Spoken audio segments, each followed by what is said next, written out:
న్యాయం చెప్పడం అంటే పంచాయతీలు చేయడం కాదు. పాలు నీళ్లు కలిసిపోతే దేన్ని విడదీయాలో తెలిసిన వాడే అసలైన న్యాయ నిర్ణేత. మరి ఆ టాలెంట్ అందరికీ ఉంటుందా? చూడ్డానికి పిల్లి హంస పాలే తాగొచ్చు, కానీ పిల్లి పాలను తాగుతుంది, హంస మాత్రమే పాలను నీటిని వేరు చేస్తుంది. ఈ రోజుల్లో కూడా మన చుట్టూ ఉన్న మనుషుల్లో ఎవరు హంసలో ఎవరు పిల్లులో, అసలు మన సమస్యలకు ఎవరి దగ్గర పరిష్కారం దొరుకుతుందో, ఎవరిని మనం పరిష్కారం అడగాలో భాస్కర శతకం ఎంతో అద్భుతంగా చెబుతోంది. అదేంటో చూద్దాం. తాలిమితోడు తంతగవు తప్పక నేర్పరి ఒప్పు తప్పులం పాలన సేయుగాకట, ఉపాయ విహీనుడు సేయ నేర్చునే, పాలను నీరు వేరు పరుపంగ మరాళ మెరుంగుగాని, మార్జాల మెరుంగునే తదురు చారు రసజ్ఞతబూన భాస్కర. పాలు నీళ్లు కలిపుంచినప్పుడు ఆ రెండింటినీ వేరు చేసి కేవలం పాలను మాత్రమే తాగగలిగే అద్భుతమైన శక్తి ఒక్క హంసకే ఉంటుంది. పిల్లి ఎంత గొప్పదైనా సరే ఆ పాలను నీళ్లను వేరు చేయలేదు కదా.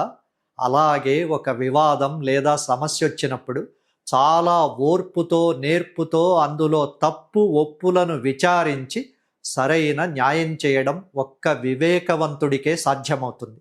ఉపాయం లేని మూర్ఖుడు ఎప్పటికీ న్యాయం చెయ్యలేడు. ఈ పద్యం నేటి మేనేజ్మెంట్ సోషల్ మీడియా కాలానికి అతికినట్టు సరిపోతుంది. నిజానిజాల విచారణ. ఈ రోజుల్లో ఒక పోస్ట్ చూడగానే లేదా ఒక మాట వినగానే వెంటనే జడ్జిమెంట్ ఇచ్చేస్తుంటాం. కానీ ఒక నేర్పరి అంటే ఒక వివేకవంతుడు హంసలా పూర్తి నిజాన్ని లోతుగా విచారించాలి. ఓర్పు లేని తీర్పులు. ఓర్పు లేని వాళ్ళిచ్చే తీర్పులు లేదా సలహాలు సమస్యను పరిష్కరించకపోగా మరింత సంక్లిష్టం చేస్తారు.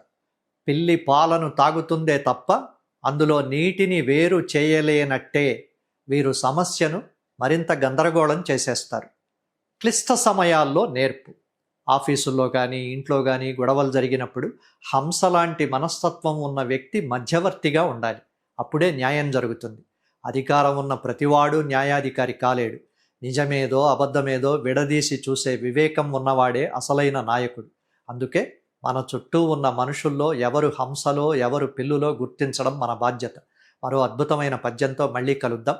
ముగించే ముందు ఒక మాట. ధాత్రి టీవీ వీడియోలకు మిలియన్ల సంఖ్యలో వ్యూస్ వస్తున్నాయి. అందుకు మీకు అందరికీ పేరు పేరున కృతజ్ఞతలు. అయితే వీడియోలు చూస్తున్న వాళ్ళల్లో చాలామంది ఇంకా ధాత్రి టీవీని సబ్స్క్రైబ్ చేసుకోలేదు. వెంటనే సబ్స్క్రైబ్ చేసుకోండి. మరో 10 మందితో చేయించండి.